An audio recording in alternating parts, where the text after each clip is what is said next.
Hello, Craig. Hello, Colin. We're continuing our MCU talk that we've been doing for a couple months now. And this time, Craig, we have the last movie of Phase 1, which is The Avengers, or now it's called Marvel's The Avengers. Disney Plus has it called Marvel's The Avengers, but it's just called The Avengers from 2012.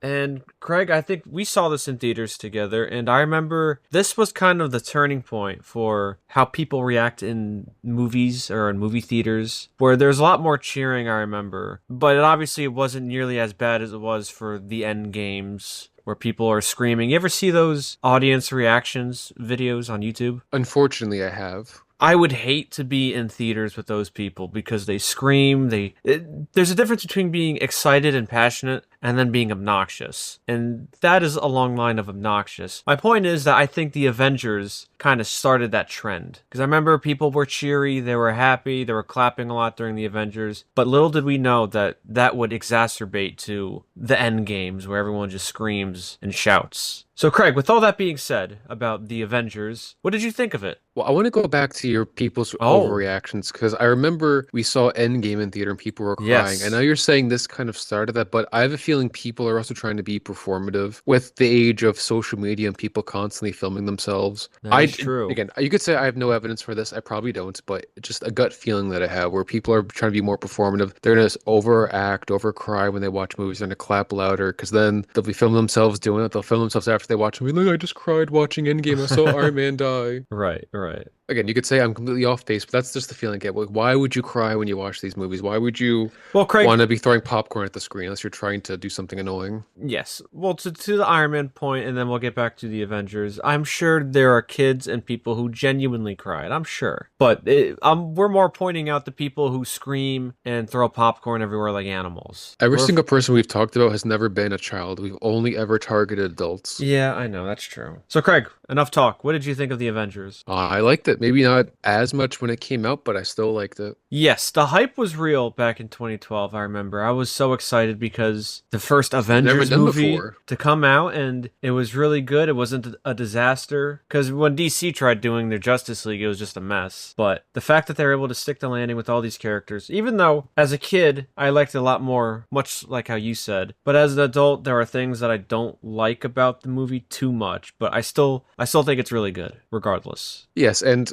it's kind of hard to overstate. It's those things where you kind of have to live through it. You can tell people what it was like, but you're never really going to understand unless you live through it. The hype, I mean, I know it only made like 1.5 billion, which doesn't sound like a Only lot today. made. That was a lot in 2012. I think it peaked at the third highest of all time. Yeah, it was a really popular movie. And that's why I feel like you could tell people, oh, it made 1.5 billion. Now it doesn't seem like as much these days, but it was really popular. I know people saw multiple times. We saw it, I think, 2 times or 3 times. Like it was a different time period for movies. Now movie tickets are too expensive to see a movie multiple times. You better get it in the first time because you're not going to go see it again. Like that movie was very, very popular. Yes. The hype was real. It was, and people don't really understand that now, especially how movies these days, people don't go to see movies and they do, they only see it once and they forget about it. Yeah. Yeah. Now, Craig, I'm assuming I know some of your positives, but let's start with what you didn't like about the Avengers. Well, I know this is an easy target, but Cap's suit is pretty bad. It looks terrible. I don't know what they were thinking. He sticks out like a sore thumb. His everyone's other costume looks like it can belong there, but Cap's just looks so silly. Yeah, and they've tried to kind of poke fun at it in later movies, but it still looks bad. I mean, you can make fun of it, but you still put it on one of your most famous movies. Yeah, the helmet doesn't do him any favors. I don't know why they just didn't use an updated World War II costume that he had in the first Avenger movie. Or Well, whatever, the first Captain America movie. I've seen Reddit theories, which usually have very low IQ takes, but their explanation for this that Phil Coulson designed the suit He because he's a did say super that. fan. He did say that, but as with anyone who's a super fan, with their fan castings and their fan rewrites, it is almost always garbage what they do. So is that a meta thing, Craig, with Phil Coulson, Joss Whedon saying that what the fans want is usually just not good and terrible? I don't think Joss Whedon thinks that far ahead, so I wouldn't count on that. Yeah, I know. He's not a good guy. But yeah, his costume is not good. I know in Endgame they kind of make fun of it. They say it doesn't do his butts any favor. Then they say that's like, yeah, Cap, that suit doesn't do your butt any favor. Dumb joke. Very dumb joke. But yeah, it's just, I think think it's the color of it. It is such a weird blue, and it just sticks out. And the helmet connects with like a piece to his neck, so it's not a one-piece helmet. And his lower, his shirt or his armor, it's all connected. And his gloves look puffy. It just looks so weird. Yeah, because if they had brought in the propaganda suit, the USO suit, that would have been a better choice than that. Because then you could see, well, he's wearing like a sweater. But this was just awful. It's like a combination of trying to be realistic with making it the worst looking thing possible. Yeah, like we said in our Captain America review, we like the World War II outfit. It looks good. And I know we're not breaking new ground here, but it's Yes, such an we're not. obvious. It's kind of hard to ignore it because he's a major character. He spends most of the movie in that suit. Granted, he has the helmet off, so it looks a little better. Yeah, but ironically, him without the helmet looks a lot better. The helmet just looks terrible. And like you said, he spends essentially as soon as they suit up the first time, when he suits up after the Germany sequence, Yeah, like which the is whole like second, third 40-ish, act. 50-ish minutes into the movie, he's in the suit for the rest of it. Yeah. Now, He had a Craig, good look. rewatching this, as an adult, I have seen it over the years since it came out, but as an adult, there really isn't anything to the characters except Stark. Everyone just kind of has a static role besides Tony, who has a very clear arc. And I guess you can say that maybe the film isn't about characters individually growing. It's about the team coming together. But rewatching it, everyone's a little flat besides Tony. Yeah, and have you ever seen some of the deleted scenes? I know they have a lot of deleted scenes for Cap where he's trying to reintegrate into the world, and there's the waitress, and then Stan Lee says, "Go get her number, you dummy." Ask for her number, you moron. I know that, but as the final product I'm talking about. I know, because those cab scenes, not the waitress necessarily, but you see he's looking over the files of everyone he knows is basically dead. Yeah, he feels very They isolated, should have had that because they could have refined his arc more about finding him, purpose. Yeah, finding purpose, and he's obviously alienated by the modern world, which we do get in the Captain America Winter Soldier. But as of This is the here, perfect time to do it. yeah, it's really lacking. And yeah, I wish they had that scene where he's looking through the files and everybody's gone, because that would just, imagine just putting yourself in his shoes. That'd be horrible. That'd be the most depressing thing ever. But then it makes sense why he'd be so willing to join Shield and fight, because, well, what's am I going to do? Everyone I know is dead. I can't do anything else. Yeah, I agree. Thor already went through his arc in the last movie, so he's just kind of here. I mean, Hulk has a bit more to himself. He does. He has it's the funny. most after Tony. I remember when this movie came out, everyone was talking about how this was like the best Hulk we've ever seen, and I do kind of agree with that, sort of. But ever since then, now everyone seems to hate Mark Ruffalo, because instead of being, the paranoid Bruce Banner, unsure, afraid of causing so much damage around him, now he's Mr. Joke Man, and he killed the Hulk, and now he's wearing Hulk skin. Yeah. He did start off good. I remember everyone said he was better than Norton. I would still be curious to see what Ed Norton would have done with this material he was given. And again, there's conflicting reports as to why he left or why he was fired. Was he difficult to work with? Probably. But I think also he didn't want to be typecasted. And I think, did they say, I don't remember off the top of my head, did he only sign for one movie? I don't remember, but from what you were telling me, he seems to actually care about movie making. He does. So... He's a very, very good actor. Not that saying Mark Ruffalo is terrible. He's a good actor too, but Norton, more or less, he cares about like actually acting, doesn't really care about paychecks. That's from my observation, my opinion. It's based on what Collins thought. I don't think he would be a big fan of constantly coming to these Marvel movies, having nothing but CGI screens or green screens around him, and wearing the mocap suit. Yeah, well, real quick, because this is related. Did you see all the reports about Avengers Doomsday where either Rebecca Romijn or Alan Cumming said they didn't know who they filmed with because they're just on a green screen? I did see that. That's so depressing. And maybe the Marvel Knights, we'll call them. Maybe they'll say, oh, they're just saying that so they don't spoil anything. No, they were isolated because they're juggling so many characters and so many schedules. And I'm sure maybe the Russos weren't even there directing Alan Cumming. Could have just been another Splinter unit or the second unit. Who knows who it could have been? Because they have so many people. But is it really worth destroying the production of your movie just to have very less secrets come out? Because they always come out anyway. I understand you want to protect it so people can be surprised. I get that, but at some point you still have to make your movie. I think what they have to realize is that the people who are obsessed with leaks are such a small amount of people compared to the general movie-going audience, I think they're too hyper focused on preventing leaks to the small minority of people who actually care about leaks and spoilers. It's not like people are posting set footage or they're posting leaked trailers. They're posting text dumps. I mean, they're better off posting their own text dumps to lead people astray, Yeah. as opposed to destroying their production where people aren't knowing what's going on the entire time. So how are you supposed to act when you don't know what's going on? Well, that's the big thing. That's when infamously Ian McKellen had a mental breakdown on The Hobbit because he was filming by himself in a green screen with tennis balls for points of reference. So I can't imagine Ed Norton putting up with that or wanting to do that because that traditionally goes against everything he believes in acting because that would ruin and stale the performance because you're not interacting with anything. You're interacting with tennis balls. But in defense of The Hobbit, not that it's great, but at least people were in the other room. They were near him so that he could hear them and then he could kind of try to react to them because the scaling's off. But this is just so much worse. The guy, you have no idea who you're talking to. At least he knew he was talking to Thorin and Bilbo. Yeah, they They were probably in the other had room. some set PA or AD just feed lines to him. But this is like, oh, who am I talking to? I don't know. Am I talking to Doctor Doom, Cyclops, Professor X? I have no idea. I'm talking to, I don't know, this guy wearing a green mocap suit. I have no idea. Yeah, but to our point, I don't think Ed Norton would have stayed long. Even if he did another Avengers movie, I don't think he would have stayed. Let's tap it out. Don't blame him, but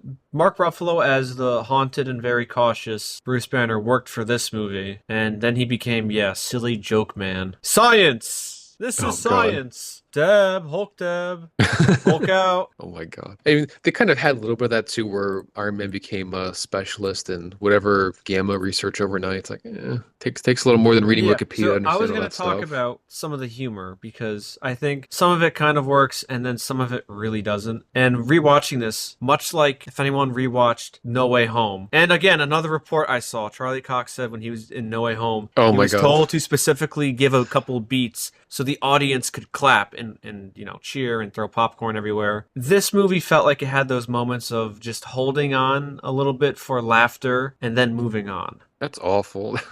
I remember seeing that too for No Way Home. Yeah. Oh, it just makes my skin crawl. That man is playing Galaga. That man is playing Galaga.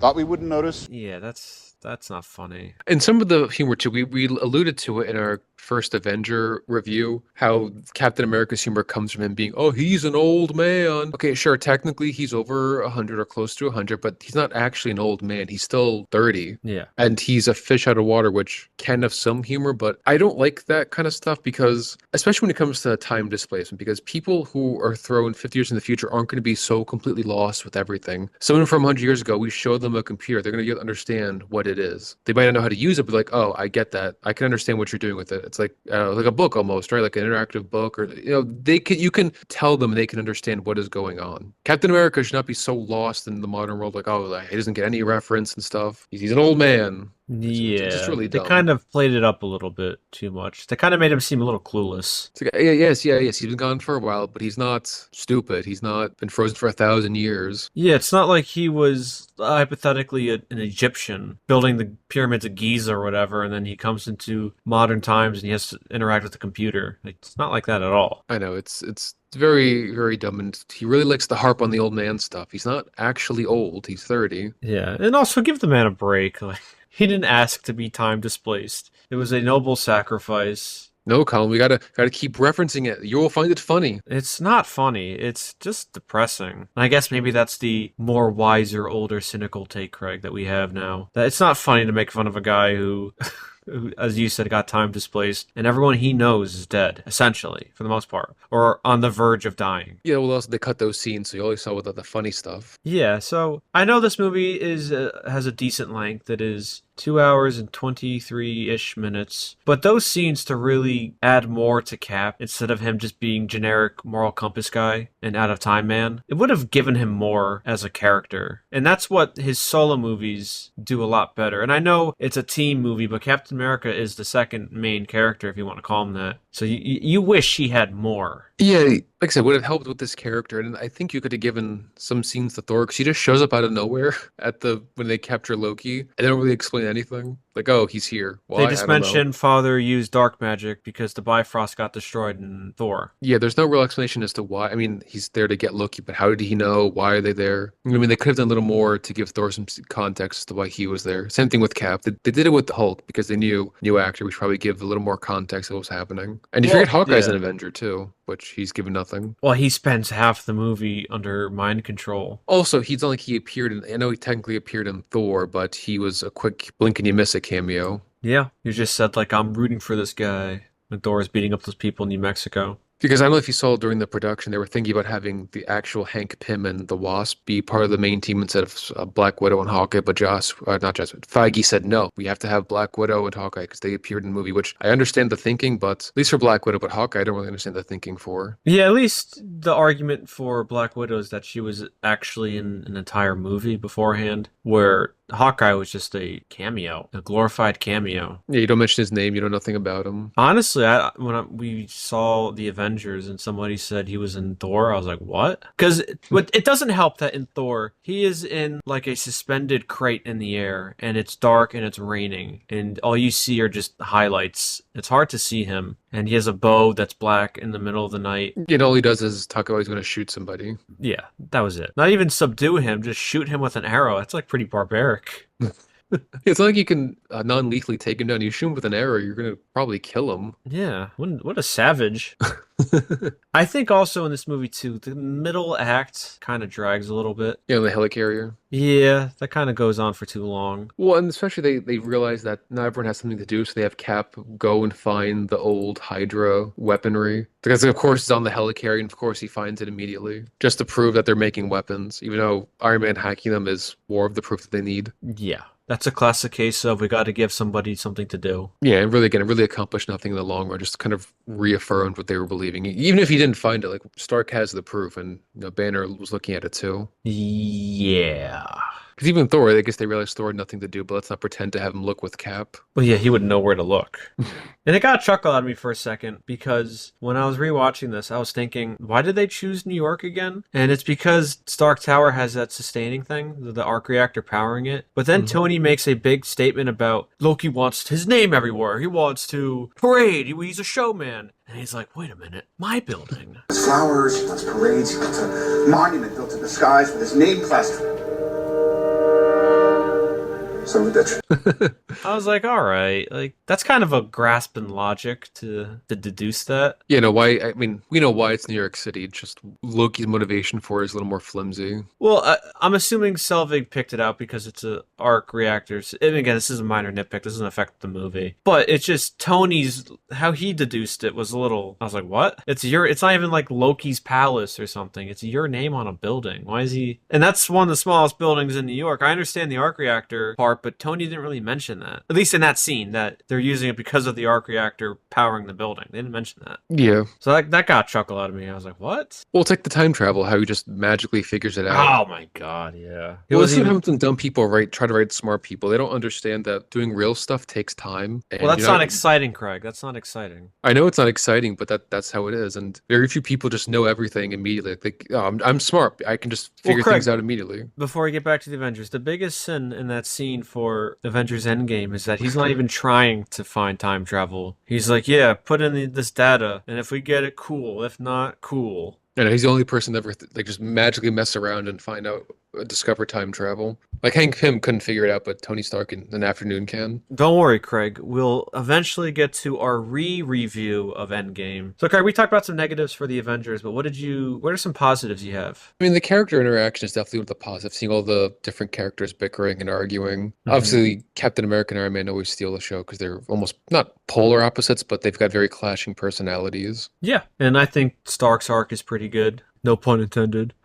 I think it's pretty good in this movie. Well, yeah, he's the main character of the Infinity Saga for a reason. Yeah. And the action is good in the movie too. Even if some of the third act feels a little like the New York sequence felt a little too long, but it's not didn't overstay its welcome. Yeah, there's a nice shot of all of them working together to try to stop the invasion. And they actually saved lives because a year later, Craig, we'd get the infamous Man of Steel where Superman has just the biggest poker face when he just hears death and destruction around him, and then he kisses Lois Lane on the ash and brimstone of fallen buildings and killed people. Oh, Captain America actually tried to save people. Yeah, they're heroes in this movie, and it feels like it. They're saving people, and Cap saves people. And I remember people were angry, Craig, with the Bruce Banner, the Hulk. I'm always angry.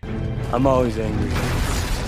I remember people didn't really like that back then. Well, it's kind of saying he's in control of it. Or at least he can control his heart rate to bring out the Hulk. Well, Craig, I know. I'm just saying people didn't like it. Were they upset that he was getting beat by Thor? I know that caused a lot of That kerfuffle did. online. Yeah, that did. I guess people were upset that he couldn't lift Mjolnir. Yes, because I know in the comics, even though there's magical enchantment, some writers have made it where he's so strong, he's stronger than the enchantment. Well, that was Which is in the dumb. Ultimate Avengers, where Mjolnir doesn't have that enchantment, right? Because there's that Yes, that's animated true. cartoon where he lifts Thor's Stormbreaker. I know it's Mjolnir, but it looks like Stormbreaker. He's so strong. Well, what's so weird about that scene is, Craig, real quick, and we'll get back to the Avengers. He's using two hands to lift it, and he's struggling. And then once he gets it in the air, he only needs one hand to lift it again. Doesn't make sense if you're using all your might with two hands to all of a sudden have one arm. He got infinite anger column. Yeah, we talked about him because we did the Incredible Hulk. I never really liked the Hulk. I think he's overrated. I think his thing of he can get infinitely strong when he gets angry, or I think that's really lame and lazy. I think Batman too as a character in the comics, I don't like him. The prep Well, it's time not is so much ridiculous. Batman. Yeah, it's like when you argue people who argue who will win. It's it's Batman. He's got prep time. He'll Yeah, figure. It's like yeah, Iron Man. He'll I just should say magically that. figure it out. The prep time, I don't like that at all. I think that's really pathetic and lame. Well, I just mentioned the breaking the enchantment because there was this one issue I remember distinctly because the writer, I don't think he was a typical writer, but he wrote it where Hulk just picks up Mjolnir because he was stronger enough to break the enchantment, bash Thor across the face, they're breaking his nose and just running away. Yeah, that's a Hulk fantasy. Yes. I mean, I can understand why they wanted to have the fight. That's one of the big rivalries in Marvel. And in the context Thor of and the Hulk. movie, it makes sense too, because Loki's trying to tear everybody apart and have them turn on each other. So when Banner gets loose, Thor has to fight him. He's the only one that can. Well, yeah, Black Widow's not going to fight him.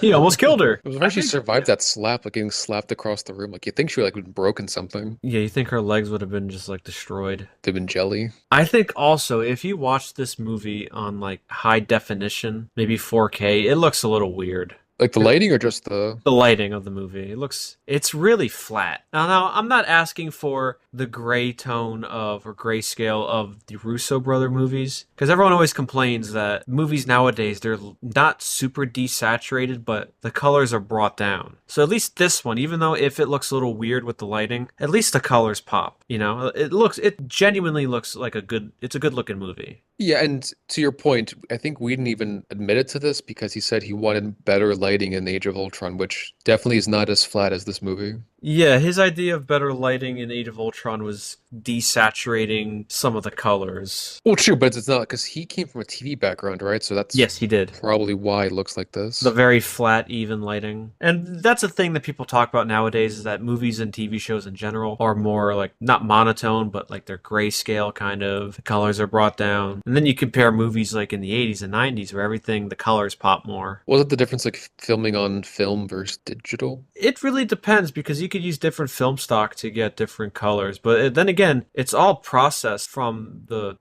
film. They digitally scan it and you can just do whatever you want with it. Because Zack just Snyder mentioned- shoots on film and he desaturates his movies. I just mentioned that because I've always seen people complain, this is why you can't film on digital, it looks terrible. And I don't really think that's you can the reason. film. No, you can do whatever you want on digital. I think a lot of it comes from film purists who just want to do on film for some reason. Well, I have worked with film, and it is a nightmare. Unless you have a major studio backing you, it's really expensive per reel, and they are a pain. No, I know what you're saying, but I've always seen a lot of people complain about that. And I think they complain just because they've heard some of their favorite directors make a remark about it without understanding, to your point, what exactly is going, why people would choose digital over. Digital is a lot easier to use. I feel like you have more control too. You have and way always more control. You have way more storage and space to film with. You are at the liberty of the reels you have that day because you always have to constantly be buying more. To anyone out there who thinks film is better, it probably looks better very minutely, but it is a pain to work with. I think a lot of it comes from old man shaking cane. Yeah. People are like, "Oh, that's back in my day. We used film. We should always use film. Oh, these Marvel movies use digital, therefore they're terrible." It's like, well, I think Marvel has more issues than being digital. I think the fact that you have all the green screens and no actors is more of the problem, not that they're filming on digital. Yes. Listen to trees from the forest, my friend.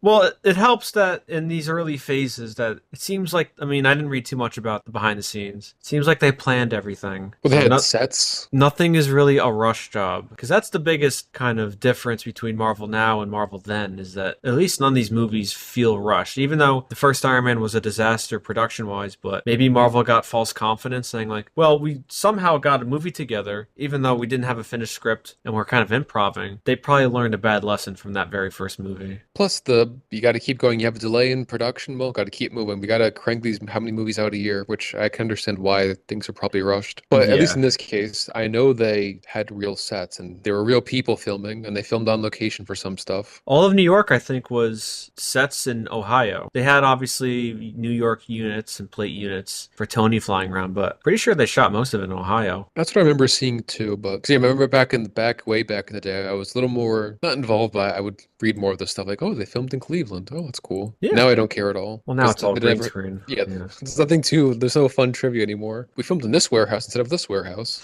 We filmed on this stage instead of the other stage. What else you got for me, Craig, for the Avengers? I remember, again, you had to kind of be there. I remember when they had the mid-credit scene or the post-credit scene, and they showed Thanos and people were yes. hyped. Yes, I forgot to mention that, yes. The first Thanos look at him, even though he looks way different in Infinity War than he does here, but 'Cause back in the Thanos time- nonetheless. Most of those post-credit scenes weren't really as crazy as that at that point in time. Most of them were, oh, here's Thor, the Avengers is coming out next. It was kind of telling you the next movie that was coming out. This was the first, like, wow, here's this crazy villain that we want to introduce at some point, Thanos. And they mentioned his original, his original plan, trying to impress Lady Death, which they retconned, honestly, for the better. They retconned into Infinity War Thanos, who wants to kill half of all life to preserve resources. Or whatever, yeah. Better than just mindlessly killing people to impress Lady Death. Yeah, not really relatable to impress the personification of death. Wise decision, but it was still cool to see Thanos for the first time. It was a person, not a CGI monster. It was a guy in a suit. There's a fella a fella credited for Thanos. Yeah, just funny because people said, oh, you can only do them with CGI. Well, there was one guy who did physically wear it. Probably wouldn't be as impressive as the 10-foot tall wife beating wearing Thanos, but still, it was impressive that they had him. Yeah. And it's funny because Joss Whedon said he had no idea, because if you ever look at what Kevin Feige and them say in the moment, they always talk about they have a plan, they know what they're doing. But then years later, they always go, yeah, we had no idea what we're doing with Thanos. I just introduced him because he's a big Marvel villain, and I thought they would have something to do with him. Because I remember he said, yeah, I really had no idea. We didn't have a plan for him. I'm gonna go on a limb and say that they definitely didn't think at the time that Loki's staff was going to be an Infinity Stone. There's no way that they thought that through. I'm pretty sure that was a fan theory that ended up becoming true. I think they, again, because they are flying by the seat of their pants, they saw people saying, hey, wouldn't it make sense if this was the Mind Stone? They're like, write that down. That's a good idea. I mean, to that fan's credit, that does kind of make sense, especially because they'll come back in Avengers Age of Ultron, so. And they didn't plan it. For a fact, they didn't plan it because remember, it changes color in Age of Ultron. That is true. It's blue in this one. And then when they break the case, then it becomes yellow because, again, they did not have this planned. They just had the staff that gives you mind control powers. Yeah. Oh, Craig, big thing we have to talk about real quick is we already touched upon humor, but Loki saying, I am a god, and then Hulk just slams him around. Yes, starting the trend of bashing and like making your main villain look pathetic. At the time, it was a little funny, but Okay, it was now the it's first just, time it yeah. happened, so it's different. Now it's overdone, but even in the context of the movie, just to really punk down Loki doesn't really work for me because he's supposed to be this big threat, and then Hulk just grabs him and throws him around like a doll. Yeah, and I know he wasn't that powerful, but his power is supposed to be he can Like we saw in the helicarrier, he can turn them against each other, uses his forked tongue to manipulate and deceive people. Trying to get him into a confrontation with the Hulk is just not a good idea. Or at the very least, if he is, could he use some of his powers to escape? Like he makes copies of himself. Hulk doesn't know who to smash, and Loki just runs out the back door. Yeah. Something more creative than supposed to just have him getting beat up. Him getting punked doesn't really work for me. Because even in the movie, he doesn't really use his powers. He used the one time to get Thor trapped in that container. Just about. And he used his projections on those people in Germany, right? Is that where they were to get in the iridium? Oh yeah, he uses it to intimidate lowly People. commoners, but not against the people who would actually be useful against. Yeah. Great use of powers, Loki. I know it's in service of the story, but you just wish they would think things through a little better. Yeah, but they already had so much juggling with characters, so it is a miracle that this works, this movie. Yes, I know for all the stuff we've complained about, it is a miracle to work because we've seen how many attempts at these kind of team up movies have failed. So still, and it was the first time too. So people could have learned from the Avengers and tried to improve upon it, but they always seem to do a worse imitation of it. And this movie copies the critically acclaimed film Transformers Dark of the Moon with the blue sky beam again. They did. So Transformers is the one that started that trend, not the Avengers. And we did stand for Dark of the Moon. We do like that movie, but that's more for the action, not for the story. Well, that movie is so unintentionally funny. I don't know. I do think intentionally at some points, but we're not going to go too much into that. So, Colin, another plot hole involving Loki. Now, it's technically a plot hole, but I don't really think it's that big of a deal. Okay, tell me. Do you remember in the Thor post-credit scene where it looks like Loki's manipulating Selvig to work on the project with the Tesseract? Yes. How could he manipulate him if he's not on Earth? He was with Thanos. That's a good point. Now, I know it doesn't really matter. Because then at that point, then he could just be manipulating people and he doesn't have to be close to them. I know, again, it doesn't really matter, but if people even remember to watch that scene, because I tend to forget about it, Loki's entrance is more memorable than that one post-credit scene no one even talks about. And honestly, in a very forgettable Marvel movie. True. When you watch on Disney Plus, you're not going to stay for the end credit scene. You're going to, all right, let's move on to the Avengers or Captain America. Yeah. If you're watching in order. I didn't think about that, Craig. No, it's funny too. Eric Selvig had a sort of big role in this movie. He's like the annoying scientist from Thor. Now at least wasn't Darcy, but he has a bigger role as the main scientist right in the portal. Yeah. I mean, I guess it makes sense because he's an astrophysicist too, with like Jane. So at least that is in his field. It's not like he's some car mechanic and then they can mind control him. I know, I agree. It's funny that him of all people gets so much screen time, but I mean, he must have more screen time than Hawkeye. Well, yeah, maybe not that much, but that's the crazy thing about this movie is when you rewatch it, is that Hawkeye really has nothing to do in the movie. Most of the MCU. Well, yeah, that too. But he's just brainwashed like for half of it, and then he just flies a jet and shoots a couple arrows in New York. That's it. You're not very memorable. Like you think if they were to recruit people, I would have preferred Ant-Man or the Wasp. I don't really want Hawkeye on my team. Well, Hawkeye was a founding member, right? Or no, he wasn't in the comics. He wasn't? The founding members were Iron Man, Hulk, Thor, Hank Pym, and Janet Van Dyne. Ah. Yeah, Captain America was found in issue 4, and then Hawkeye, Scarlet Witch, and Quicksilver joined, I think, issue 16. But they were all former villains. Right. I personally never cared for Black Widow, so having Janet and Hank would have been a lot better. Yeah, but Feige wanted people who already appeared in other movies, I guess. Plus, they were working on Edgar Wright's Ant-Man movie, which that took forever to come out. Also robbed us of founding Avengers members, which I think would have played a better dynamic because they really try to prop up, I know we're talking about later movies, but they really try to prop up Black Widow as this really important character. And I know she is in the movies, but at the end of the day, she's just some assassin. Well, in the comics, she never really had this kind of big role. No. At least in terms of Avenger comics. No, she's talking like, oh, she's a superhero. I'm like, you are, but you don't have any powers, and you're just an assassin. Yeah, her and Hawkeye are like the second fiddle of the Avengers. Like people joke with athletes like, oh, the guy who's on the bench of basketball is closer to Michael Jordan than you are to that guy. Well, I feel like I'm closer to Black Widow than she is to Iron Man in terms of lethality. If I get a gun, I'm just as lethal as her. Maybe not as accurate, but that's true. Like, yeah, that's true. Well, that's her specialty is just up close scissor fight kicking, where she wraps her legs around somebody and throws them and shooting people. There are a lot of jokes about this. Like so many online cartoons or TV shows always joked how those two were the most useless on the team compared to the other four. Well, is it joking if it's true?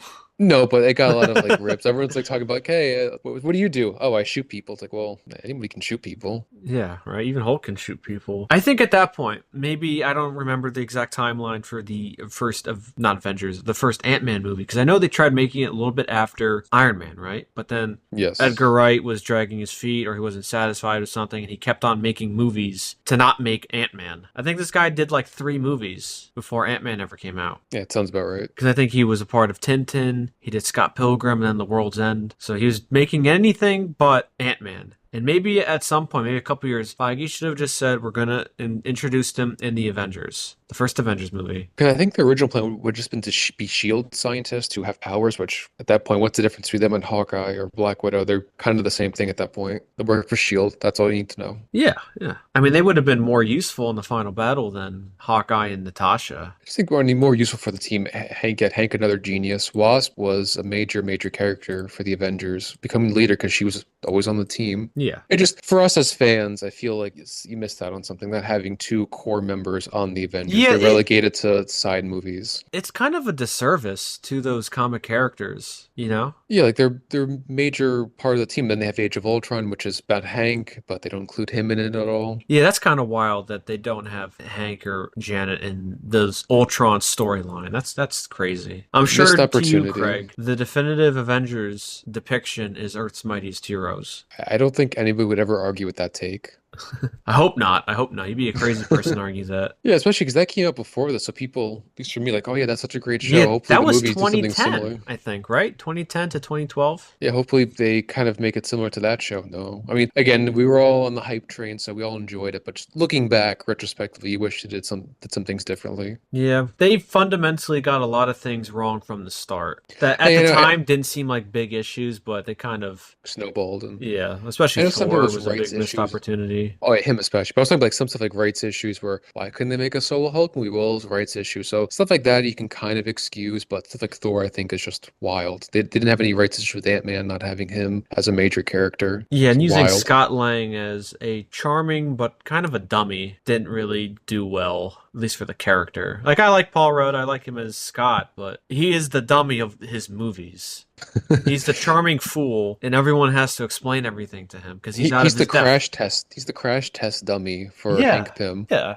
And it's like such a disservice what they could do with the character Hank and Ant-Man and how much of a bigger and better role he would have in these Avengers movies. Because if someone's going to say, well, Hawkeye is an important Avenger character. I agree he is, but I don't think he's important enough to have in the first movie. If he were to come in slightly later, I wouldn't have as much of a problem. It's He more is having him as a nowhere founding near member. as important to the Avengers than Hank Pym or Janet, and that is a fact. Yes. And so he's founded the West Coast Avengers. Well, guess what? They folded, so who cares?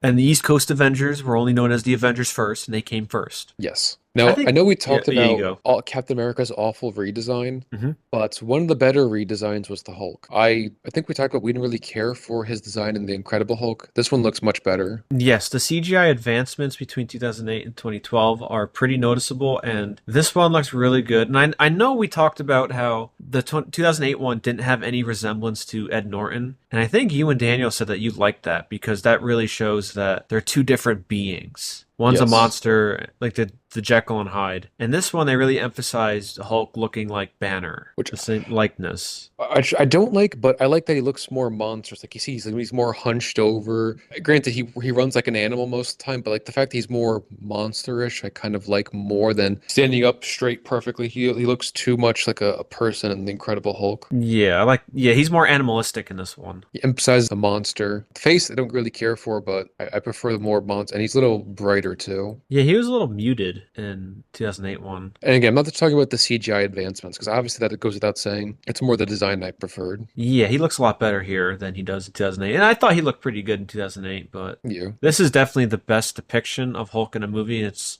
is the peak and everything else is the valley, Craig. That is true. Hulk fans kept taking L's after this movie. Yeah. Must But not be another- fun being a Hulk fan. It was not. Another redesign sort of as Iron Man. Not much. They just changed the triangle back to the circle. And instead of having him staying there mostly with his fist repulsors, he had jets in the back. Not really a major, slight redesign. Probably one of my more favorite Iron Man suits in the MCU. Because I feel like after this, they just got weird and ugly. Yeah, and the suit up sequence when he gets thrown out of the window by Loki and the other suit flies down and gets around him and transforms. I thought that was always so cool. Even though the Neil deGrasse Tyson would say, actually, he would die because of the Force. He can't stop at that exact moment and fly out. Ugh. Shut up. It's a movie.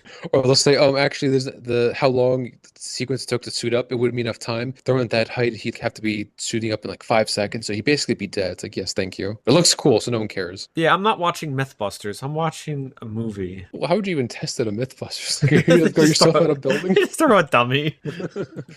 Here's our ballistics dummy that we had strapped with C4, so when it hits the ground, it's going to blow up. Yeah, it's a really cool sequence, though. And for the first half, I think, Craig, they used the triangle one, and then only for the New York attack did they use the one with the circle. Yes, it's definitely one of my favorites, and it's just really sad how I know we've probably had a lot of negatives, but there's also a lot of peaks for this movie, a lot of peak character moments, peak character designs. I think the audience knows that we like it. We're just talking. It's more interesting to talk about the things we don't like because there are fewer things that we don't like, but we're going more into detail about it. Yeah, and they get missed opportunities. I know we're looking at it 13 years later. But I think this is God, I also, feel old saying like that. you said, the peak of the Iron Man suit because I like the bulky Phase 1 suits. And really this became a problem, which would be our next MCU movie in Iron Man 3, where they feel so light and paperweight. They don't feel bulky like a suit of armor. Iron Man is a suit of armor. And then we get Nano Man later on, which I don't like. They're not real anymore, and I just don't like the design where I like the suit with the gold on it, but then it becomes either all red or all gold, or there's a disgusting mix of in between. I like the classic suit that he had. It started becoming too weird for me.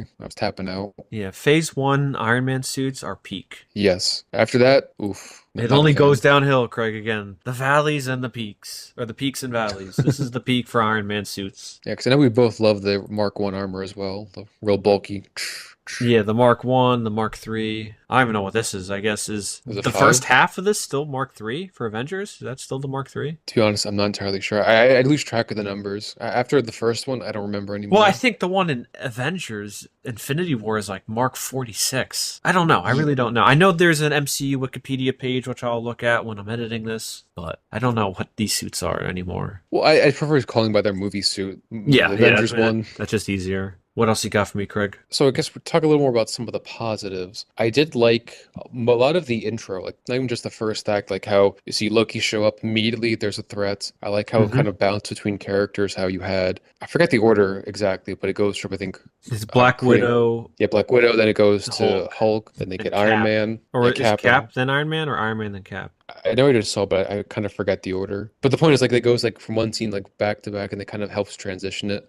You get the big guy, then they go to the Hulk. It's a nice transition to bring every character into the movie. Yeah, it flows pretty well, and then Thor later on is just kind of thrown in there. Oh, and by the way, here's Thor. But yeah, like that's definitely some of the peaks in the movie, the intros. 'Cause I know we talked about. I really like up until they get Loki, because then, like I said, it slows down the helicarrier, and then the third act, there's all action, all fun, Yeah, if they could have just shortened a little bit of the middle part of it with the helicarrier, or to make it more interesting. make it more interesting, and also add more to Steve, because again, he's not really given much to do. And they don't really touch upon his tragedy of being a man out of time. They just make fun of him. Yeah, old which- man, get out of here. Yeah, that's Joss Whedon for you. Yes. That is Joss Whedon, the quip man himself. The man who they claimed ruined Hollywood. I just can't. I mean, people don't have to imitate the Avengers with the quips. That's his own style. So, are they? I never understood that argument where they blame one guy even though it's the imitators that imitate him. True, because I was going to bring up the effect that the Avengers movie had on the film industry. People often point the finger at the Avengers for destroying it with having tons of comic book movies, but No. you can't blame them because they're the ones that are successful. You got to No, blame no. the imitators. The imitators, and I'll tell you what, Craig, Star Wars Episode 7 and Jurassic World ruined the industry. Those two movies single-handedly ruined it. Because those movies showed that nostalgia sells. and people will pay billions to see it. I agree more. That's a better take than blaming the Avengers because people say, "Oh, the Avengers start to, everything had to become a cinematic universe. Everyone's trying to copy and chase the money the Avengers made," and that is true. They did try to, but everyone failed. You can't be blaming the Avengers because they were the successful one. Got to blame the Dark Universe, DC, any other person who tried to make a cinematic universe because they basically all failed. Well, I think that's disingenuous to Marvel because they were building up to a universe. The other ones were shortcuts. They had like 5 movies before the Avengers, right? 4 or 5? Yeah, it was 5, and then don't forget the Amazing Spider-Man. Exactly. The problem with those other imitators is that they tried to cut corners, and usually their second film, they tried to have that big crossover, the Batman vs Superman. You have Yeah. to build up to it, and then to blame Marvel for that at the moment, you can blame Marvel for a lot of things now, but at the time, is really disingenuous. Like, it's really fair to blame people who were successful. But you can blame the imitators, blame people chasing the money thoughtlessly without trying to put in the groundwork. Because I know we talked about Jaws too. And we said, oh, Jaws was considered the first blockbuster, and people blame Jaws or Star Wars for ruining movies. Like, we can't blame them because they did things differently and were successful. You got to blame the bad imitators. You can't blame people doing it first. It's like they knew what their the actions would bring with their actions, right? You can't blame them. I think the only thing that you could really not even blame, but popularized is the quips and the constant jokes. It started with this one, so But like you said, that's more of a Joss Whedon thing. yeah. But a lot of the later Marvel movies did kind of retain that because Feige probably saw, oh, people like the little jokes. Okay, we'll keep them. I got the clapping seals love the quick jokes here and there. They don't want to think too much, just want to clap and laugh. Yeah. But again, it's the imitators. But I guess you could, the quips within the Marvel Universe, blaming the Avengers makes more sense than blaming the Avengers for the imitators failing. I agree. And people are say it's not, you shouldn't defend them. It's like, I don't think it's fair to attack the person who does it right and people want to copy them. Or you don't blame, I said, Star Wars for ruining movies because they were successful in a blockbuster. You blame And they the sold millions lots of other merchandise, and George Lucas was very smart and then had all of the merchandising money. Right, like you don't blame the guy who invented the internet for all the bad things that come with the internet. Like, how would he know all the things that would come with the internet? Yeah. You don't blame people who made the transistor. You don't blame people who invented the telephone for all that stuff. Blame Yeah, I people agree. who misuse it. I think that's a very low IQ thing to do, is just to blame the Avengers for that. But again, your point of blaming more so Star Wars Episode 7 and Jurassic World, objectively bad movies making tons of money. That's more of where I can see what people be more upset about. But no one ever attacks those, which is funny. Well, yeah, they wouldn't dare. In this house, Episode 7 sucks. It's like that Sopranos meme. In this house, the Avengers is a hero. I'm not going to go as far as a hero, but I know. I will attack Jurassic World in Oh, Episode yeah. 7. Force Awakens, yeah, yeah. Which I don't think is becoming as much of a hot take, but I know at the time. At the time it was. At the And time it I was definitely one of those haters at the time for both. Now, Craig, what else you got for me for Avengers? I remember people were sad that Agent Coulson died, and They it was a little brought him sad. back. Well, yeah, because And it Joss was sad Whedon that he hated died. that. You know, sad that he died. It was kind of the connecting piece. He was in every movie as a cameo, and then killing him off, I think, was effective. I don't say wise, but effective in getting sympathy for people. It was an easy character to kill off. People at least like him, they recognize him. But then, yeah, Agents of S.H.I.E.L.D., the show, brought him back, and that was a show. No, I actually saw the first season because I was in the Marvel world at the time, but That was like not a good show. 2013, I think, right? The first season? Yes. I Very never long seen time it. ago. I never cared for watching Agents of S.H.I.E.L.D. The first season was not good. People said it got better, but I was off. Sorry, not watching it. But I know I mean, hooked the first season. Joss Whedon hated the decision to bring back Coulson because, again, it negates the death and the impact of the death it had on the characters. Yes, and I remember in the first season they made a big deal. Like, you can't let the Avengers know that you're still alive. It would like, shock them. It would not be good for them seeing that you're still alive. It would potentially cause them. They come up with tons of excuses as to why they wouldn't tell them that he was alive. It's like, well, shouldn't that make you think, hey, maybe we shouldn't have brought this guy back? It was just very, very poor choice because I know he was recognizable. I don't know why they tried to have a TV show that took place at the same time as the other movies. You should have had it take place like 10 years before the Marvel Universe. They could do whatever they want. Because I remember reading some of the storylines where the show just went off the rails. They basically detached from the MCU because they couldn't keep up with the movie schedule anymore. And they're like, we don't be tied to the movies anymore. It's like, well, that's why you shouldn't have it take place same time as the movies. I don't think they were thinking that far ahead, Craig. Which again leads to the point where Feige does not know everything. He's not playing 10 years ahead like he claims. No, Very I much. think he very much lucked into a lot of the things. And I think at this release schedule too, having like 1 or 2 movies a year versus having 3 movies every single year definitely puts more of a strain on things. Well, I was going to This, mention that this is the only movie that came out that year in 2012. yeah, we weren't getting multiple movie releases at that time either. We got two in 2008, no, nothing in 2009, one in 2010, then two in 2011, then one in 2012. So things were at a much slower pace. So if something went wrong, you could definitely spend more time to fix it and have more time in the oven to make these things. Yeah. Because I've heard quotes where he says, "Oh, we have plans for 10 years." He said this, I think, during Endgame. We have 10 years worth of stories to tell, and clearly that is not true. We've seen how awful everything was after Endgame. Yeah.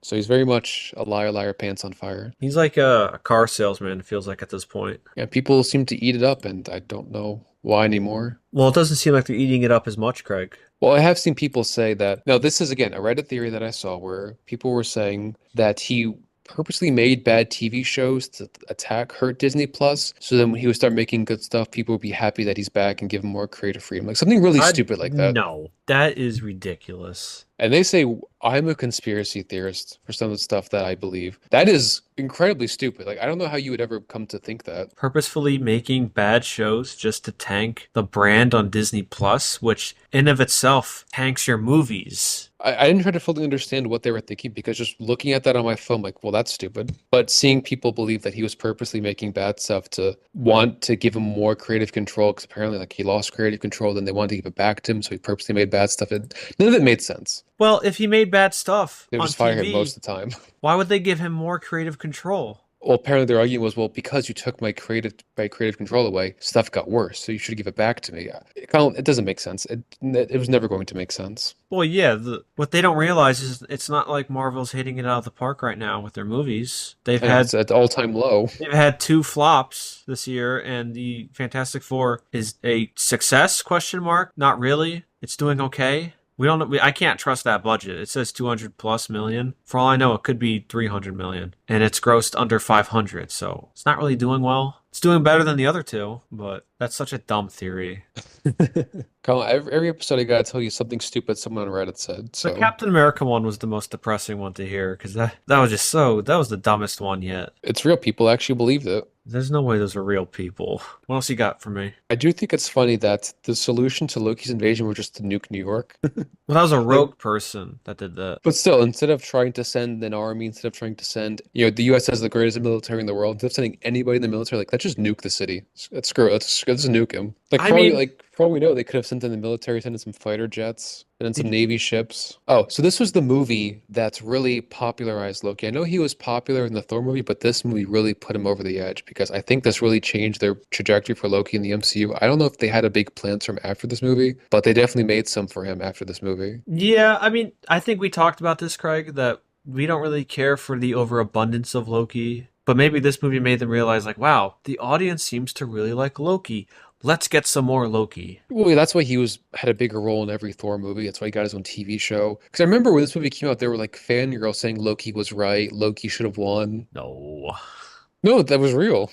No, I know it was real. I'm just saying that he should have won. No. Like, it's funny, like, talking about this movie and rewatching it, there's a lot of, like, a big nostalgia trip for us because it's different when you live through something. You can remember all the weird stuff that happened. Like, something like mentioning that the weird fangirls would probably get lost to time. But the fact that I lived this, I'm always going to remember the weird fangirls saying how Loki should have won, Odin was the villain, and Thor's the bad guy, that Loki should win. It's very weird, the people online, and the weird things they put online because there's no filter to the stuff they say. Bunch of weirdos. I agree. I'm surprised we haven't mentioned Nick Fury yet. He was another major character. He's the same in every movie. He is. He's mainly Samuel L. Jackson. I do like Nick Fury, but I do like the classic Shield outfits. I think his look is pretty boring. Yeah, he has like a leather duster. Like Which a I guess duster is coat. cool, but I prefer the classic Shield suit. I know you could say it's a little silly, but I think Maria Hill is wearing something similar. Doesn't that look I think completely everybody silly? but him is wearing a shield outfit. He's too cool for it. He's got to wear the black leather suit and say some naughty words. Yeah. Yeah, stock Nick Fury in this movie. And it's funny, they had Maria Hill, and I think they were trying to set up her for the Civil War arc when she's questioning Nick Fury. Because I remember there was an alternate, I think, opening where she was kind of going over the events of the movie and saying how Nick Fury is out of control. We can't trust him. We can't trust superheroes. And they cut that and completely changed her character for the rest of the MCU, where she was just basically his lapdog. Well, yeah, she's very nasty in the comics. She hates superheroes. She's mean, just like how she was in Marvel Alliance 2. Condescending. Because that's the one people remember that she's more, I know she's under him, but she's more antagonistic towards him. And they Yeah, completely cut that out. And then she dies in the Secret War show. like a And punk. you don't even remember that she was in the show or in the MCU after this. One thing we should always mention is the classic theme from the movie's composer. Oh, Alan Silvestri? Yes, because this is one of the few themes that actually survived its initial movie. Because every movie that comes out, typically they have a new composer or someone different that always composes a new theme for the movie. This is one of the first themes that actually stayed with the Avengers, which I kind of liked. And it's 'Cause for it the came back better. in Infinity War, it came back in Endgame. No, it came back in Age of Ultron, but those were more memorable appearances. Yeah, I mean, it's good to have that they have themes for the Avengers movies instead of just like generic stock music. Then no character really had their own theme that stayed throughout the MCU. Every character had something new every single movie, which makes it less memorable in my opinion. No, I agree. I agree 100%. Another thing Neil deGrasse Tyson might mention is, those giant propeller engines would not be able to lift the helicarrier column. What do Oh you say my about God. that? I mean, He's I like the helicarrier. Yeah, it looks good. I prefer the more comic look to it, but it's still pretty cool. Looks almost too realistic, but still I Well, liked it. it's like it's literally in this like a battleship with I can fly. propellers. It looked a little different in the comics. Yeah. It looked like a fortress, kind of an air fortress in the comics. Yeah, hovering over in New York City, like a like a flying battle station threatening the city. I don't know if I have anything else for you, Craig. My main contentions were just with the quote unquote arcs with the other characters and the humor. Yeah. But it was a nice trip down memory lane because it came out 13 years ago. God, we're getting old. I know. The My hype back was real hurts. though. For anyone that didn't see it in theaters, were children at the time, the hype was really real. I remember seeing it opening day. It was a different time It was a simpler time when there was still hope for these kinds of movies. where it felt like actual events. Now it's like attending a funeral. Oh, it's like the old man. Oh, remember that person that you knew? That's dead now. That favorite character? Oh, Thor, he's dead now. Iron Man, he's dead now. I know Cap, Thor's still technically he's dead. alive. No, Thor's dead. That's not Yes. Thor.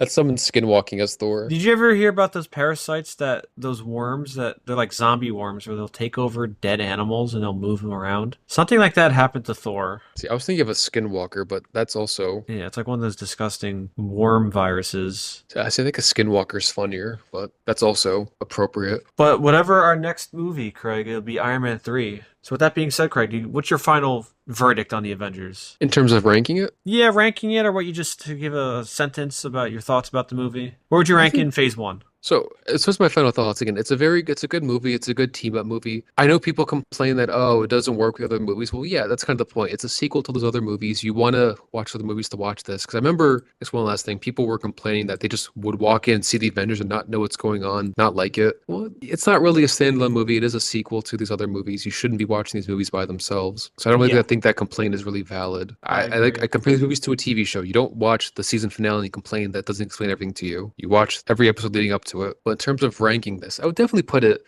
I don't think you have a tier list for this, but I definitely put it in the upper tier. I don't think it's the best Avengers movie, but Well, it's not, I yeah. I do think it's good. I do think it's worth a watch. It's definitely, you could say, some of the nostalgia talking because seeing it for the first time was more special. Probably watching it now, it's probably lost some of what made it special because now there's so many team up movies. Yeah. Captain America's a team up movie. Thor's a team up movie. Everything's team ups now, so it was very different for its time. But for what it is, I still think it's good. Yeah, I think it's good too. Maybe not as great as it was when we first saw it, but I still think it's a pretty solid movie. I think I'd put it in the A tier for myself personally. And maybe when we're done with all these, Craig, I'll have a tier list out, okay? I'll jot everything we said about each movie. And it's funny because you can't see our faces, but it would be funny as we're doing the tier list, as we get through the MCU, you could see us starting with a huge smile. And as we get to after God. phase 3, you'd see the smile draining from our face and having just looking like absolutely miserable. Like, yes, I had to watch The Eternals. Yes, it was terrible. Yes, I hated Thor, Love and Thunder. Yes, it was terrible. At the beginning, it's like a fun. Which one's better? Oh, I love all of them. And at the end, it's like, I hate all of them. Which one's worse? I can't figure it out. Yeah, but we'll eventually get there. I don't know what our other episode's going to be, but our next MCU movie would be Iron Man 3, so who knows what the next episode will be. But with all that being said, this has been the Unbiased Opinion, where everyone's opinion is biased except ours. Colin? Galaga. That man is playing Galaga. Thought we wouldn't notice. And we will see you next time. Boo.